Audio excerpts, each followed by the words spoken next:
Families Act, okay, trying to work in good faith. Now, I just want to continue to go on what's happened since that. So with that detention with families intact under the Obama administration actually had an effect. It went from 68,000 down to 40,000.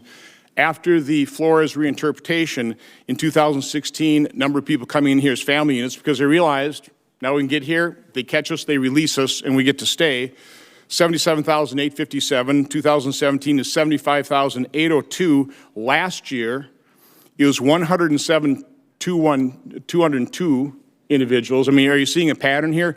Last month, in October, 23,121 individuals came to this country illegally. They were apprehended coming in as family unit. Now, I don't think anybody projects that's the level it's going to stay at for 12 months, but if it were, that'd be 276,000 people.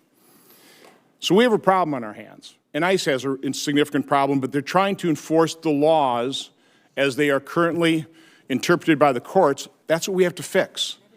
So again, I'm just trying to lay out that reality, and this is about a nomination hearing of somebody who served with both CBP and now with ICE, trying to enforce the law, but we need to change the law. As General Kelly in his nomination hearing said, or maybe potentially secretaries, we have to have the courage to actually fix and skill to actually change the law. And Mr. Chair, I appreciate that very much. However, my suggestion is we have heard a lot of testimony about ways we could change our practices in law that would tighten up our border, would have people appear for their hearings. We need more lawyers.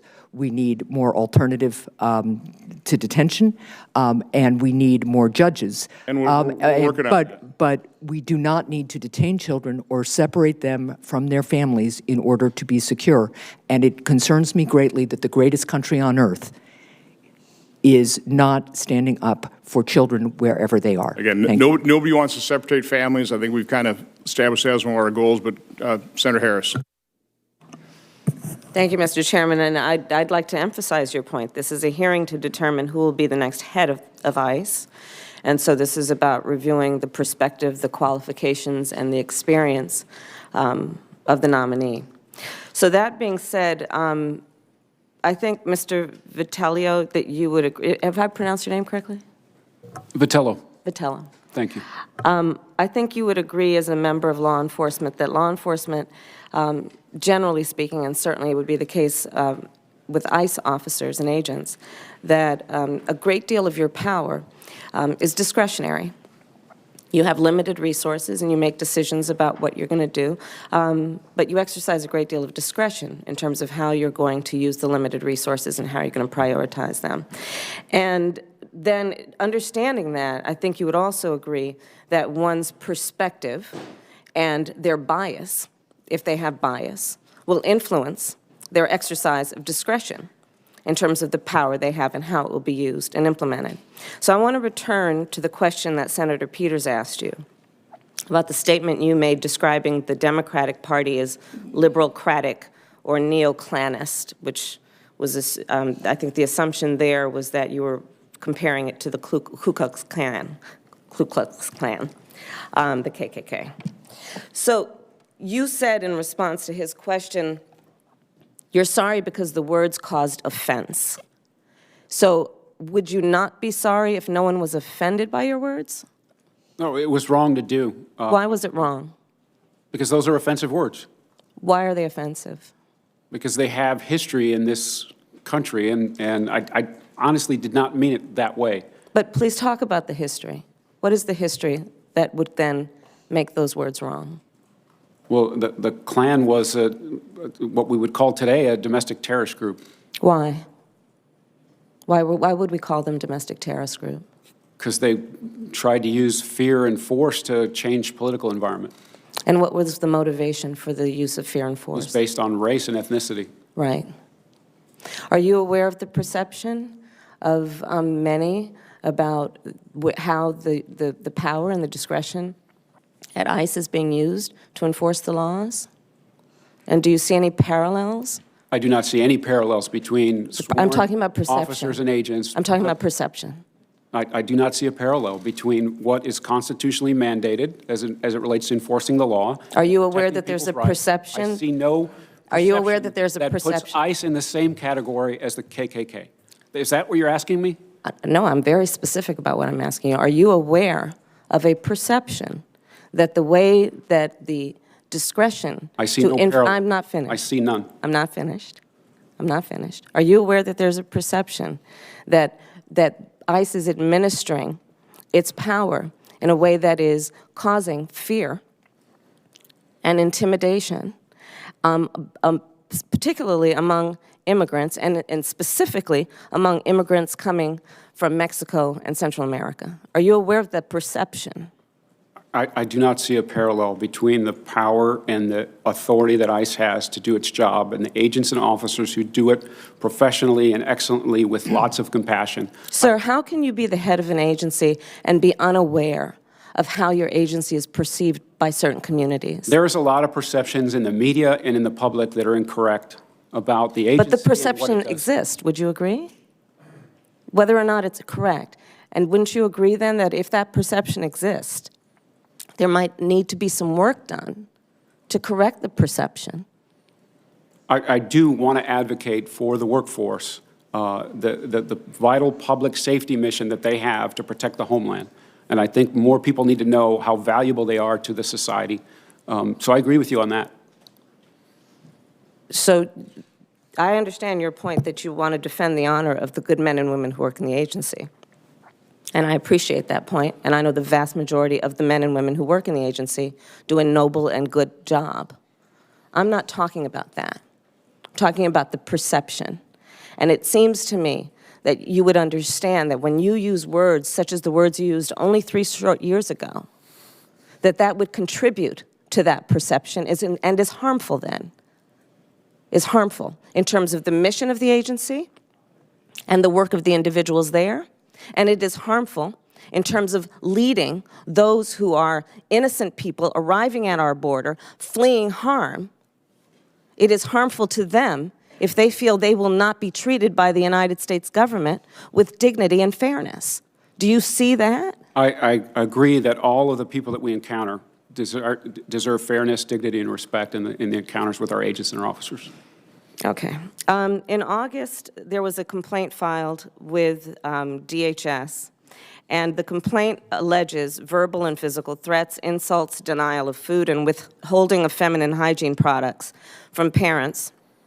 And these are the parents that were separated from their children, and also, or were about to be. And these parents were also falsely told that their children would be permanently taken from them. Following a hearing on September 18th before this committee, I submitted questions for the record to your associate director, asking about these allegations. I've not received a response. So I'm going to ask you, one, I'm assuming you're aware of the allegations, and I want to know what action have you taken then to investigate the veracity of these allegations? I don't have the specifics on your request. I know that if you sent a letter to the office on the deputy's testimony, that we're going to put that back for you on the record. I can commit to you that the oversight role that ICE has with our detention centers and what all happens when people are in custody is something that I watch very closely. So my question is very specific. Are you aware of these allegations? And if so, what action have you taken as the acting director to investigate the veracity of these complaints? In this specific case, I don't have chapter and verse for you. What I can tell you is that there is... Do you have any information about what you have ordered to do in the agency to determine whether these allegations, which are serious on their face, are in fact true? There's a specific protocol when allegations like this come to light. Through the DHS Office of Inspector General. We have the Office of Professional Responsibility. Sir, what did you do? What did you do to follow up on these allegations? My question is about you. I can make sure that this allegation is followed up through the protocols. So you've not done that yet? On this specific case, I don't know the specifics of this case. I'm happy to get more specifics with you and make sure that it is followed up in a way that is meaningful, using the resources that ICE has. Okay. Senator Jones, Senator Hassan's asked to ask one last question. Would you yield to her? I'll consider that. I don't think we'll have a second round. That's why I'm good. Okay. Thank you very much for yielding, Senator Jones. And thank you, Mr. Chair, for that courtesy. Mr. Vitello, We also talked in my office about the role of the Homeland Security Investigations, or HSI, division of ICE. HSI is not part of ICE's detention and deportation force, and HSI actually has little to do with immigration. HSI is a federal law enforcement branch that investigates and seeks to stop drug traffickers, arms traffickers, human smugglers, transnational gangs, and terrorist organizations. It's obviously a key counterterrorism and national security entity, and we have to ensure that HSI is well supported in order to keep all Americans safe. Last June, 19 special agents in charge of HSI field offices sent a letter to Secretary Nielsen asking that HSI be split out from ICE. They reasoned that their missions have been made more difficult by the public backlash against ICE's deportation force and because DHS and ICE have consistently taken money from HSI's budget to pay for the detention and deportation force at ICE. So I have two parts to this question. Have you or will you take money from HSI and undermine their counterterrorism and national security capability in order to provide additional funding to ICE's deportation force? So I appreciate the question. We would never take money from one part of the organization to another if it meant an increased risk to national security. So is it acceptable or not acceptable to take money from HSI to the ICE deportation force? It's a big agency. It's a lot of taxpayer dollars. It's $7 billion. And when you run a big agency, when I was at CBP, the Border Patrol budget was like $3.4 billion. You have to fund what's necessary. You have to meet the obligations that we have. You do so in a risk-based way, and we would do the same at ICE going forward. I would love to be in a place where the appropriation was adequate to cover all the needs and the mandatory authorities that we have to exercise. In every enterprise, you have to make choices, and you have to weigh the risks.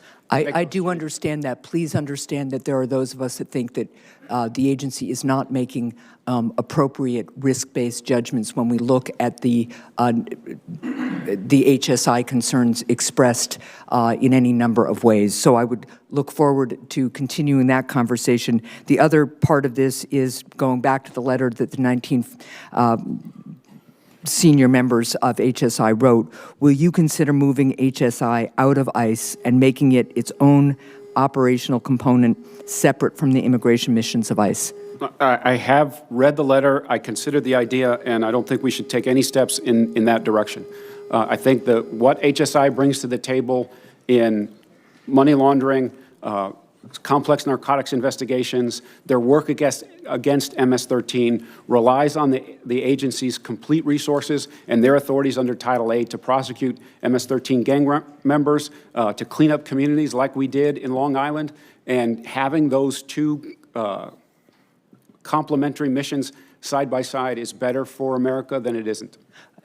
I thank you for the answer. I think there is a way of integrating those missions while still making sure that people understand HSI can be trusted within the community so that they can do their law enforcement mission. I agree with you and the SACs that jurisdictions should not be reluctant to work with a law enforcement agency that is constituted to protect the homeland. Thank you, and thank you, Mr. Chair, for your courtesy, and Senator Jones. Thank you, Mr. Chairman.